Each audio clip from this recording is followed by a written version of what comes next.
Ce qui me plaît dans ce métier-là, c'est cette fibre éducative et c'est par l'intermédiaire des athlètes, bien sûr, mais de faire briller des valeurs. Ça tombe bien parce qu'on est à la Combe du Lac et en fait, j'ai grandi, moi, dans un petit village à quelques kilomètres d'ici qui s'appelle Lajoux. Mon père était fromager et donc c'est là que le Jura m'a marqué au fer rouge, je pense. Même si je suis né à Albertville en Savoie, effectivement, c'est ici que j'ai grandi et ce département m'a forgé complètement. Je voulais être prof, je voulais être enseignant d'histoire. Donc ça m'a vraiment porté depuis le début. Le déclic, ça a été justement la rencontre avec l'aviron, un autre sport. Je faisais du judo, je faisais du rugby. Et puis en première, je découvre l'aviron. Et puis finalement, la vocation éducative reste toujours.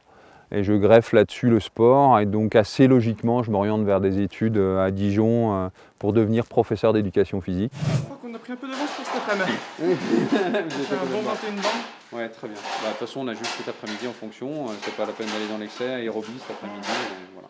Avant d'être à la fédération et avant d'être entraîneur, j'ai été enseignant avant tout et je le suis toujours un peu quelque part parce que je pense que c'est quelque chose qui reste. Une fois que j'ai mis le pied dans la maison aviron, l'objectif ça a été effectivement de passer de l'autre côté de la barrière, du sportif à l'entraîneur, et puis de permettre aux autres de s'exprimer au mieux. Je me suis occupé des jeunes, des tout jeunes, donc des juniors, avant de m'occuper des espoirs, les moins de 23 ans, et avant de rejoindre en 2009 le groupe de préparation olympique pour préparer les Jeux de Londres. Vous n'avez qu'une chose en tête quand vous êtes entraîneur et quand vous-même vous n'avez pas été sportif de haut niveau, c'est le titre olympique. C'est permettre à des gens que vous allez entraîner d'atteindre le sacre olympique. Et ça, c'est quelque chose qui m'a animé jusqu'en 2016 où j'ai eu la chance d'accompagner un bateau sur la plus haute marche du podium à Rio.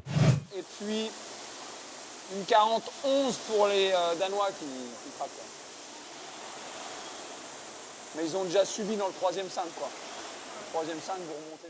L'équipe de France depuis 91 vient préparer tous les ans la plus grosse échéance de la saison à Belsin, dans le Jura, donc sur le lac de Vouglan. On est très bien accueillis par la base qui a su évoluer et s'adapter à nos besoins aussi. On a ces deux facettes-là de ce département avec un très beau lac qui nous permet de faire des longues sorties. Et puis ici, on peut justement couper avec le bateau. Et c'est tout le Jura, ça. En fait, c'est tout le Jura parce que c'est toute sa diversité.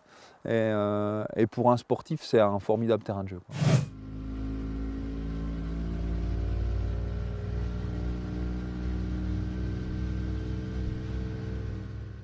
Le titre olympique est peut-être un achèvement. Et en fait, après Rio, le fait de se dire en fait, je ne suis pas au bout du métier, malgré toutes les victoires accumulées, il y a encore d'autres choses à aller chercher pour d'autres rameurs qui ont peut-être d'autres besoins. Et puis, les choses évoluent sans cesse, la technologie évolue sans cesse. C'est quelque chose qui m'anime complètement. Enfin, ce statut un petit peu d'entraîneur-chercheur ou d'entraîneur-innovateur, c'est quelque chose qui m'anime beaucoup. J'ai la chance de pouvoir continuer à côtoyer cette réussite. En tout cas, les rameurs que j'entraîne ont trusté les podiums mondiaux ces dernières années. Le titre suprême sur les 4 dernières années, un titre mondial, puis un titre olympique, un nouveau titre mondial, avec des garçons différents. Donc ça, c'est toujours quelque chose qui vous porte.